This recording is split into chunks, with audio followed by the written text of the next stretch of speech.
আসসালামু আলাইকুম রহমতুল্লাহি ওবরকাতুহ।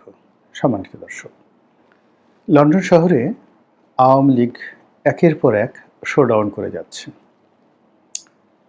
এবং অবস্থা দৃষ্টে মনে হচ্ছে যে লন্ডন থেকেই মূলত বাংলাদেশের রাজনীতি নিয়ন্ত্রণ হচ্ছে। এর কারণ আপনারা জানেন যে সেই স্বাধীনতা যুদ্ধের পর যখন বঙ্গবন্ধু পাকিস্তানের কারাগার থেকে মুক্তি লাভ করলেন, তখন তিনি সবার আগে লন্ডন গিয়েছিলেন এবং দেশের বাইরে প্রবাসী সরকার যে তৎপরতা চালিয়েছিল 1971 সনে, তার মূল ঘাঁটি ছিল মূলত লন্ডনে।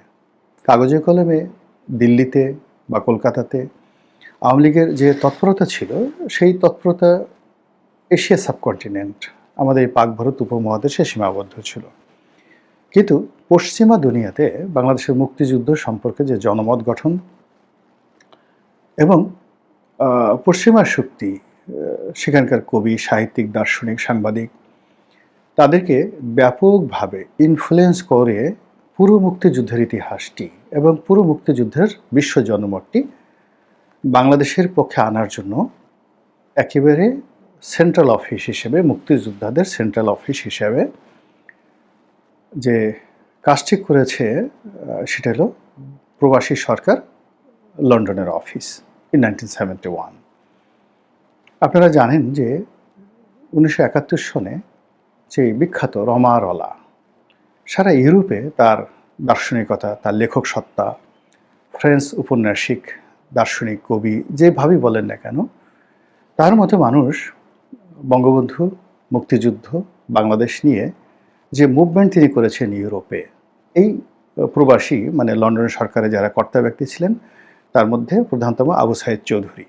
এখন আওয়ামী লীগের জামানাতে একজন পররাষ্ট্র প্রতিমন্ত্রী ছিলেন আবুল হাসান চৌধুরী, তার বাবা। তো আবু সাইদ চৌধুরী পরবর্তীতে বাংলাদেশে তিনি আবার প্রেসিডেন্ট হয়েছিলেন।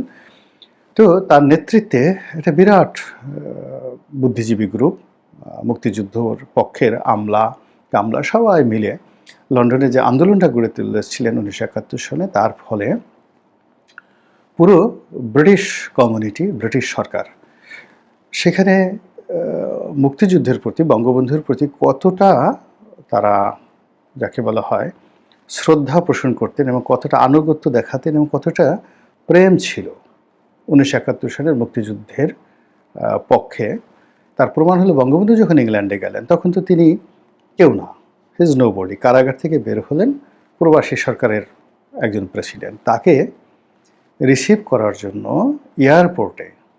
এয়ারপোর্টে ব্রিটিশ প্রধানমন্ত্রী চলে এলেন এবং নিজে গাড়ির দরজা খুলে দিলেন এবং নিজে গাড়ির দরজা বন্ধ করে দিলেন ব্রিটিশ প্রধানমন্ত্রী। বোঝার চেষ্টা করুন যে ওখানে লন্ডনে প্রচারটা কোন পর্যায়ে পৌঁছে গিয়েছিল, যে ব্রিটিশ প্রধানমন্ত্রী সকল প্রোটোকল ভঙ্গ করে এয়ারপোর্টে এসে একজন জাতীয় নেতাকে রিসিভ করেছেন। আচ্ছা, আপনি দেখুন তো যে নেলসন ম্যান্ডেলা যখন নেতা ছিলেন, তাকে অভ্যর্থনা জানানোর জন্য কোনো ব্রিটিশ প্রধানমন্ত্রী কি এয়ারপোর্টে গেছেন? যাননি। আমাদের ডক্টর মোহাম্মদ ইউনূস গেছেন, প্রাণান্ত চেষ্টা করেছেন ব্রিটিশ প্রধানমন্ত্রীর সঙ্গে দেখা করার জন্য, দেখাই করতে পারেননি। আচ্ছা, বঙ্গবন্ধুর কন্যা তিনিও তো গেছেন, তাকে রিসিভ করার জন্য তো কখনো তো আসেনি। এরশাদ সাহেব গেছেন, মানে বাংলাদেশের যেই যান না কেন, নরেন্দ্র মোদী গেছেন, পুরো ব্রিটিশ প্রধানমন্ত্রী এয়ারপোর্টে আসছেন তাকে রিসিভ করার জন্য, আসেনি। কিন্তু বঙ্গবন্ধুর জন্য কেন এসেছেন? এর কারণ হলো ওই লন্ডন থেকে এরকম একটা ভাইব তোলা হয়েছিল বঙ্গবন্ধুর সম্পর্কে, যে এই পৃথিবীতে মুক্তি সংগ্রামে তার মতো অবিসংবাদিত নেতা আর নেই। তো ওই কারণে পুরো ব্রিটিশ পার্লামেন্ট, ব্রিটিশ সরকার, British judiciary, British civil society Bangabandhu সম্পর্কে, মুক্তিযুদ্ধ সম্পর্কে যে স্ট্যাচু তৈরি করেছিল, সেই স্ট্যাচুকে সম্মান জানানোর জন্য ব্রিটিশ প্রধানমন্ত্রীকে আপনার এয়ারপোর্টে যেতে হয়েছে। এটা হলো ওই ব্রিটিশ গণতন্ত্র। তো এখন এই ব্রিটেনে থেকেই কিন্তু জামাত, আজকের যে জামাত, তার যে গ্রুমিং, এটা এই ব্রিটেন থেকে হয়েছে। এবং আপনারা জানেন যে ব্রিটেনের যেখানে যান শুধু জামাত, জামাত আর জামাত। এরপর তারেক রহমান সাহেব সেখানে আছেন। এর আগে সেখানে ভারতের যাকে বলা হয় না, ভারতে তো সবাই সেখানে পড়াশোনা করেছেন। পণ্ডিত জওহরলাল নেহেরু, ইন্দিরা গান্ধী, তারপরে সোনিয়া গান্ধী, রাজীব গান্ধী, তারা সবাই ইংল্যান্ডে পড়াশোনা করেছেন। তার ছেলেরা প্রিয়াঙ্কা, তারপর রাহুল, তারাও ইংল্যান্ডে পড়াশোনা করেছেন।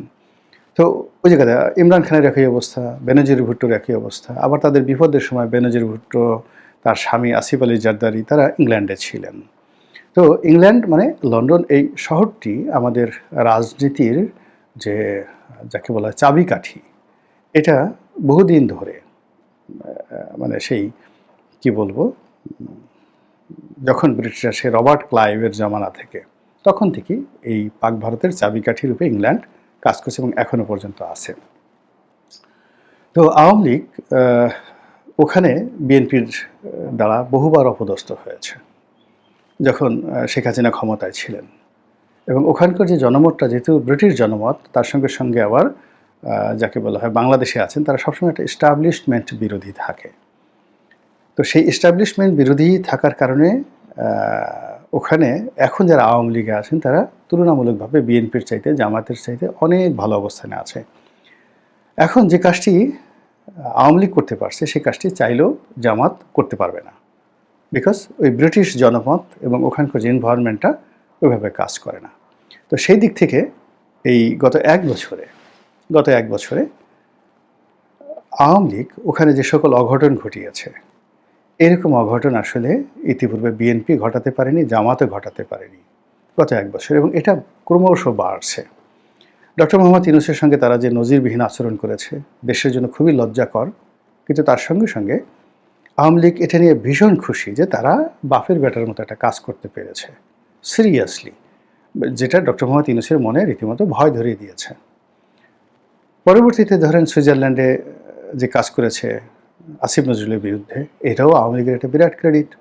আমেরিকাতে যে কয়বার ইউনূস সাহেব গেছেন, তার উপদেষ্টারা গেছেন, মোটামুটি সবাই অপদস্থ হয়ে আসছেন। কিন্তু যা কিছু হয়েছে আমেরিকাতে বা অন্য দেশে, তার চেয়ে শত শত গুণ বেশি ওয়েল অর্গানাইজড ওয়েতে ইংল্যান্ডে বসে আওয়ামী লীগ যা শুরু করেছে, এটা বর্তমান যারা সরকার আছেন তাদের জন্য এবং আগামীতে যে সরকার আসবে তাদের জন্য একটা, আমি মনে করি, রেড সিগন্যাল।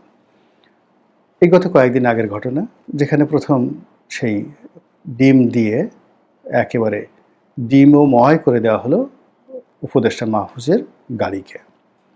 সরকার অবশ্য বলছে যে ওই গাড়িতে মাহফুজ ছিল না, কিন্তু আরও অপমান যে যদি ওই গাড়িতে থাকতো তাহলে কি হতো। কিন্তু যে গাড়িতে থাকতো তাহলে তারা দুটো অন্যায় করেছে, যে এটা সরাসরি তারা মোকাবেলা না করে তারা কৌশল অবলম্বন করেছে, সামনে একটা মাহফুজের এই গাড়িতে মাহফুজ যাচ্ছে এরকম একটা ভাইব তুলে, অথবা মাহফুজের একটা মূর্তি সেখানে বসিয়ে বা মাহফুজের মতো দেখতে এরকম একজন লোককে মেকআপ টেকআপ করে ভিতরে বসিয়ে দিয়ে গাড়ি চালিয়ে দিয়েছে। আর অন্য রোড দিয়ে বা পিছনের দরজা দিয়ে বা রাতে, গভীর রাতে মাহফুজকে সেখান থেকে সরিয়ে আনা হয়েছে। এটা তো আসলে ওই গাড়ির মধ্যে মাহফুজ থেকে ডিম খেয়েছে তার সাথে আরও বেশি জঘন্য, আরও বেশি অবমাননাকর। এই কাজটি কেন সরকারিভাবে করছে বা বলছে, এটা আমার মাথায় আসছে না। আবার এখন এই যে যেটা শুনলাম যে ট্রাফালগার স্কোয়ার রয়েছে লন্ডনের খুব বিখ্যাত একটি পলিটিক্যাল যে জায়গা, হাইড পার্ক এবং ট্রাফালগার স্কোয়ার। তো এখানে আওয়ামী লীগ নজিরবিহীন একটা সমাবেশ করেছে। কেউ বলে 10,000, কেউ বলে আরও বেশি, কেউ বলে আরও কম, কিন্তু বিশাল একটা সমাবেশ হয়েছে এই বর্তমান সরকারের বিরুদ্ধে। এবং সেখানে যে বিষয়গুলো তুলে ধরা হয়েছে, যে বাংলাদেশে গণতন্ত্র নেই, স্বৈরতন্ত্র প্রতিষ্ঠিত হচ্ছে, বাংলাদেশে মানবাধিকার নষ্ট হচ্ছে, ব্যবসা বাণিজ্যের পরিবেশ নেই, এখানে জঙ্গিবাদ মাথা চাড়া দিয়ে উঠছে ইত্যাদি নানা রকম অভিযোগ। এবং আগে যেটা আমি বলেছি যে এই লন্ডনের মাটিটি এত উর্বর, এবং এখানে বসে যে কোনো একটা কাজ করার সঙ্গে সঙ্গে আমরা বাংলাদেশের নিয়ন্ত্রিত মিডিয়াতে সেটা যেভাবেই রাখি না কেন, বিশ্ব মিডিয়াতে মুহূর্তের মধ্যে সেটা ভাইরাল হয়ে যায়। তো আমাদের সামাজিক মাধ্যমে এটা ভাইরাল হয়ে গেছে, কিন্তু বিশ্ব মিডিয়াতে এটা লিড নিউজ হয়ে গেছে। এবং এটা বিভিন্ন নীতি নির্ধারণী যে সকল প্রতিষ্ঠান রয়েছে, যেমন ইউরোপীয় ইউনিয়ন রয়েছে, এরপরে IMF রয়েছে, বিশ্বব্যাংক রয়েছে, তারপর যে সকল থিঙ্ক ট্যাঙ্ক রয়েছে, যে সকল বিনিয়োগ প্রতিষ্ঠান রয়েছে, যে সকল ক্রেডিট রেটিং প্রতিষ্ঠান রয়েছে, যারা বাংলাদেশকে ইভ্যালুয়েট করে, তাদের কাছে এই যে আওয়ামী লীগের এই বিশাল সমাবেশটি নিঃসন্দেহে একটা মানে বাংলাদেশের জন্য খারাপ বার্তা বহন করবে। এই বিষয়গুলো নানাভাবে কিন্তু সমাধান করা যেত। যেখানে তারা দায়িত্ব পালন করছেন লন্ডনে, এখানে সভামূলই হয়। এখানে গিয়ে দেখুন আওয়ামী লীগের ৪-৫ জন লোক হয়তো এটা অর্গানাইজ করেছে। আবার বিএনপির জামানাতে হয়তো বিএনপির ৪-৫ জন লোক আওয়ামী লীগের বিরুদ্ধে কোনো কিছু অর্গানাইজ করতো। জামাতের এরকম হয়তো ৪-৫ জন লোক, ৮-১০ জন লোক যারা নেতা তারা অর্গানাইজ করে। এদের সঙ্গে একটা সরকারের সমঝোতা বোঝাপড়া যদি থাকে, সব সরকার এই জিনিসগুলো করেছে, বিভিন্ন সময়টাতে করেছে। অনেক সময় সফল হয়েছে, অনেক সময় সফল হয়নি। যেমন আমরা শেখ হাসিনার জামানাতে দেখলাম যে একবার লন্ডনে শেখ হাসিনাকে খুব একেবারে তার সমস্ত পথ রুদ্ধ করে দেওয়া হলো বিএনপি নেতাকর্মীদের দ্বারা। তো তখন সেই সময়টাতে শেখ হাসিনা বিএনপির এক শীর্ষ নেতাকে টেলিফোন করে হুমকি দিয়েছিলেন লন্ডনের, যে এই কাজ যদি করা হয় তাহলে তার মা, তারেক রহমান সাহেবের মা বেগম খালেদা জিয়া, তার উপর তিনি এই কাজ করবেন। তো বোঝার চেষ্টা করুন যে শেখ হাসিনার ওই কানেক্টিভিটিটা ছিল যে তারেক রহমান সাহেবকে সরাসরি সেই হুমকি দেওয়ার জন্য ওভার টেলিফোনে বা তারেক রহমানের কানে কানে সেই কথাটা পৌঁছে দেওয়ার জন্য একজন লোক, যিনি কিনা লন্ডন বিএনপির খুবই গুরুত্বপূর্ণ ব্যক্তি, তার সঙ্গে শেখ হাসিনার ব্যক্তিগত সম্পর্ক ছিল। তো সেই দিক থেকে যদি আপনি বিবেচনা করেন, সেটা এরশাদের আমলে, বেগম জিয়ার আমলে, সব সরকারের আমলে এজেন্সির মাধ্যমে হোক, দেশি এজেন্সি বা বিদেশি এজেন্সির মাধ্যমে হোক, পলিটিক্যাল কানেক্টিভিটির কারণে হোক, ব্যক্তিগত সম্পর্কের কারণে হোক, এই সম্পর্কগুলো থাকে। তো সেই সম্পর্কগুলো কিন্তু বর্তমান সরকার একেবারেই করতে পারছে না। বরং ওখানে ডে বাই ডে যেভাবে আওয়ামী লীগের শক্তি বাড়ছে, এখানে রাজনীতির একটা খুব নিষ্ঠুর নিয়ম হলো, যখন কোনো একটি পক্ষ রাজনৈতিকভাবে শক্তিশালী হয়ে যায় তখন প্রতিপক্ষ তার সঙ্গে নেগোসিয়েশন করে। যেমন জামাত ইংল্যান্ডে খুব শক্তিশালী ছিল। অবাক করার বিষয় হলো যে বাংলাদেশে জামাতের অবস্থা যাই থাকুক না কেন, ইংল্যান্ডের যত বিখ্যাত বিখ্যাত আওয়ামী লীগের নেতা, তাদের প্রয়োজনে তারা অনেকেই জামাতের সঙ্গে সম্পর্ক রাখত এবং তাদের নিকট ধর্ণা ধরত। এমনকি বিএনপির যে লোকজনও সেই কাজটি করত।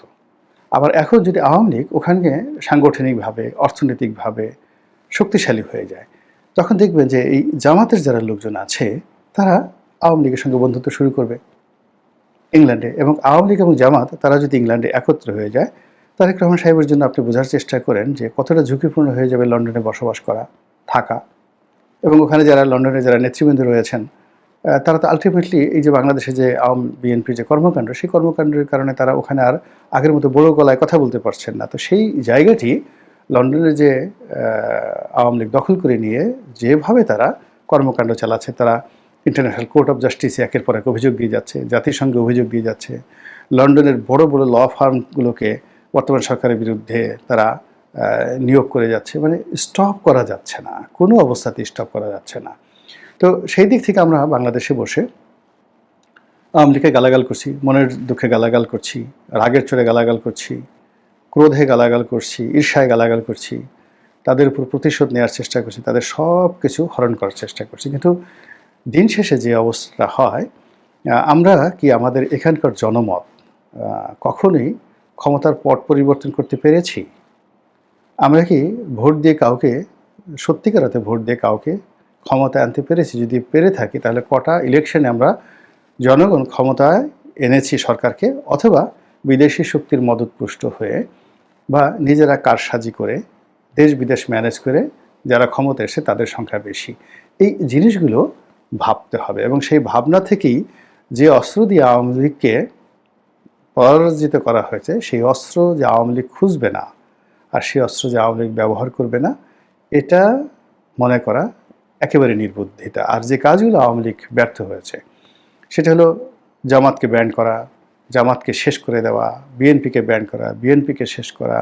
এই কাজগুলোতে মূলত আওয়ামী লীগ ব্যর্থ হয়েছে। আর আওয়ামী লীগ সফল হয়েছে তার নিজের লোকদেরকে শেষ করতে। যেমন জাসুদ্দিনু, ওয়ার্কার্স পার্টি, জাতীয় পার্টি, এই তারপর শেষে তরিকত ফেডারেশন, তাদের সঙ্গে যারা যারা ছিল তাদের সবাইকে নির্বিষ করে দেওয়ার জন্য আওয়ামী লীগ শতভাগ সফল। তো সেই দিক থেকে বাংলাদেশে যদি এখন ডক্টর মোহাম্মদ ইউনূস তার সঙ্গী সাথীদের উপর কর্তৃত্ব দেখান এবং ইতিমধ্যে তার সঙ্গী সাথীরা অনেকেই তাকে ছেড়ে চলে গেছেন। আবার বিএনপি যদি তার সঙ্গী সাথীদের সঙ্গে সেই শক্তি প্রয়োগ করেন, তাহলে বিএনপিকে ছেড়ে অনেকে চলে গেছে, আরও চলে যাবে। জামাতের একই অবস্থা। তো এটা আল্টিমেটলি আমাদের এখানে যারা আওয়ামী লীগের প্রতিপক্ষ রয়েছে তাদেরকে দুর্বল করবে। আবার অন্যদিকে আওয়ামী লীগের উপর যে জুলুম অত্যাচার বাংলাদেশের ভিতরে করার চেষ্টা করা হচ্ছে, এতে করে আওয়ামী লীগের যে ঘোড়ার ডিম কিছুই হবে না, এটা তো বিএনপিকে দেখলেই বোঝা যায়, জামাতকে দেখলেই বোঝা যায়। শুধু সময়, অপেক্ষার সময়। It may be 10 years, it may be 20 years, কিন্তু এটা হবে না। কোনো একটা জিনিস হতে হলে সেটার বিরুদ্ধে ন্যারেটিভ দাঁড়া করাতে হবে, শক্তিশালী ন্যারেটিভ। যেভাবে ন্যারেটিভ দাঁড়া করানো হয়েছে মুসলিম লীগের বিরুদ্ধে। মুসলিম লীগ নেই, তো আওয়ামী লীগকে যদি নাই করে দিতে হয় তাহলে ওইরকম একটা রাজনৈতিক ন্যারেটিভ দাঁড়া করাতে হবে। মহান আল্লাহ আমাদের সবাইকে হেদায়েত দান করুন এবং হেফাজত করুন। আসসালামু আলাইকুম ওয়া রাহমাতুল্লাহি ওয়া বারাকাতুহু।